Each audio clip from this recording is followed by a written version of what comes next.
Friends, welcome to Soji's kitchen and my family వ్లాగ్స్లో ఈరోజు ఇంకొక వ్లాగ్తో మీ ముందుకు వచ్చేసా.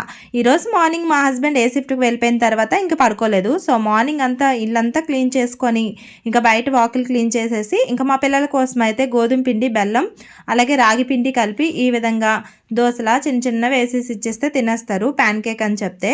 సో ఈరోజు మార్నింగ్ బ్రేక్ఫాస్ట్ వచ్చేసి ఇది. ఇంకా మార్నింగ్ రాగి జావ కానీ ఎగ్స్ కానీ ఏం బాయిల్ చేయలేదు. సో ఇంకా మా పిల్లల్ని లేపిన తర్వాత వాళ్ళకి బ్రష్ చేయించి స్నానం చేయించేసి ఇంకా టిఫిన్ అయితే తినేసిన తర్వాత ఇంకా ఫ్రూట్స్ టైంకి ఫ్రూట్స్ అలాగే ఇంకా వాషింగ్ మిషన్ కూడా వేసేసాను. ఇంక ఇప్పుడైతే నేను ఆరెంజ్ జ్యూస్ అయితే చాలా సింపుల్గా చేసేస్తూ ఉంటాను అనమాట. ఆరెంజ్ అనేది హాఫ్కి కట్ చేసేసి చక్కగా లోపల పిక్కలు మనకి క్లియర్గా కనిపిస్తాయి. ఆ పిక్కలన్నీ తీసేసి మనం మిక్సీ జార్లో వేసుకొని కొంచెం షుగరు అలాగే ఐస్ క్యూబ్స్ ఉంటే ఐస్ క్యూబ్స్ వేసి, షుగర్ వేసుకోకపోయినా కూడా నార్మల్గా బాగానే ఉంటుంది. పిక్కలు లేకుండా ఉంటే చేదు అనేది రాదనమాట, పిక్కలు ఉంటే చేదు వచ్చేస్తుంది. సో సింపుల్గా జ్యూస్ అయిపోయిన తర్వాత జ్యూస్ తాగేసి ఇంకా సండే మార్కెట్కి వెళ్ళాను కదా, ఆల్రెడీ 2 బ్యాగ్స్తో వెజిటేబుల్స్ అలాగే ఫ్రూట్స్ అన్నీ తీసుకొని వచ్చాను. సో అవన్నీ కూడా ఇప్పుడైతే సర్దుకుంటాను, తర్వాత వంట చేస్తాను అనమాట. సో ఇప్పుడైతే ముందు పెద్ద బ్యాగ్ అయితే ఓపెన్ చేస్తాను. ఇంకా అన్ని ఫ్రూట్స్ అయితే ఓపెన్ చేసామన్నమాట. ఎప్పుడు మేము మ్యాక్సిమం హెల్తీ ఫుడ్డే తింటాము. ఎప్పుడో ఒక్కొక్కసారి కక్కుర్తుపడి కేఎఫ్సీలని బర్గర్లని తినేస్తూ ఉంటాము. అక్కడ ఈసారి నుంచి అయితే మళ్ళీ ఈ సమ్మర్లో ఇంకెప్పుడు తినకూడదని ఫిక్స్ అయిపోయామన్నమాట. మళ్ళీ మా డైలీ రొటీన్లో మా డైలీ హెల్తీ ఫుడ్కి అయితే వచ్చేసాము. సో ఇప్పుడైతే అన్ని ఫ్రూట్స్లో సపోటా అయితే మొత్తం చిరిగిపోయాయి. ఇంకా ఫ్రూట్స్ వెజిటేబుల్స్ మేము 1 వీక్ ఒకసారే తెచ్చుకుంటాము, ఎందుకంటే మళ్ళీ మళ్ళీ వెళ్ళలేము. మా హస్బెండ్ డ్యూటీలు కూడా సెట్ అవ్వవు. ఒకవేళ సెట్ అయినా కూడా ఈవినింగ్ టైంలో వచ్చేస్తూ ఉంటాడు. కానీ చాలా రోజుల నుంచి నేను దగ్గర 4 months అయిపోయిందని చెప్పి నేనైతే ఈసారి మార్కెట్కి వెళ్ళాను.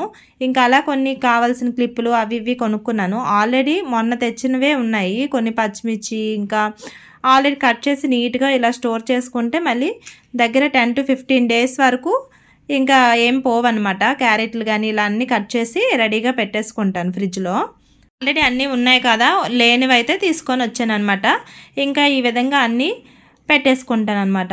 ఫ్రిడ్జ్లో పెట్టుకుంటే నాకు మళ్ళీ ఇబ్బంది ఉండదు. మా హస్బెండ్ ఏ డ్యూటీ అయినా కూడా ఎవరిని అడిగే బాధ అయితే ఉండదన్నమాట.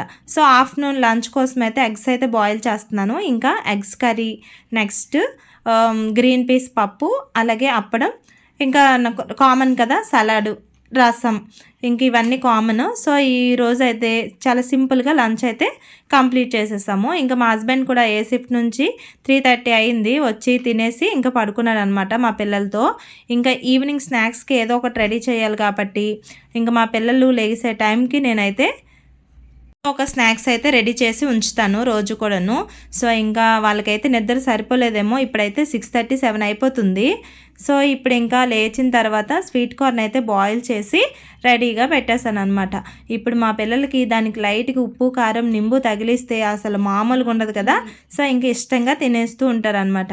సో ఇంకా నేను, మా హస్బెండ్, మా పిల్లలు ఈ విధంగా ఈవినింగ్ స్నాక్స్ అయితే కంప్లీట్ చేసేసాము. ఇంకా తనైతే మార్నింగ్ వర్కౌట్స్ చేయడం అవ్వలేదు కదా, సో ఇంకా ఈవినింగ్ టైంలో ఈ విధంగా చేసుకుంటూ ఉంటాడనమాట. సో మార్నింగ్ అవ్వకపోతే ఈవినింగ్, ఈవినింగ్ అవ్వకపోతే మార్నింగ్ చేస్తూ ఉంటాడు తన డ్యూటీస్ని బట్టి. ఇంకా మా పిల్లలు అయితే ఈవినింగ్ అలా కాసేపు బుక్స్ అయితే తీపించి అన్నీ రాయిపిస్తున్నాము. ఇంకా లాస్ట్ ఫైనల్గా చాలా రోజులు అయిపోయింది ఏసీ క్లీన్ చేసి. ఇంకా నేనైతే ఈ ఏసీ క్లీన్ చేయడంలో బిజీ అయిపోయాను అనమాట. సో చాలా సింపుల్గా చేసేస్తాను. అది ఎలా చేయాలి ఏంటి అనేది ఫుల్ వీడియోలో లింక్ అయితే పెడతాను, చూడండి. అలాగే మరిన్ని వీడియోస్ కోసం నా ఛానల్ని సబ్స్క్రైబ్ చేసుకోండి.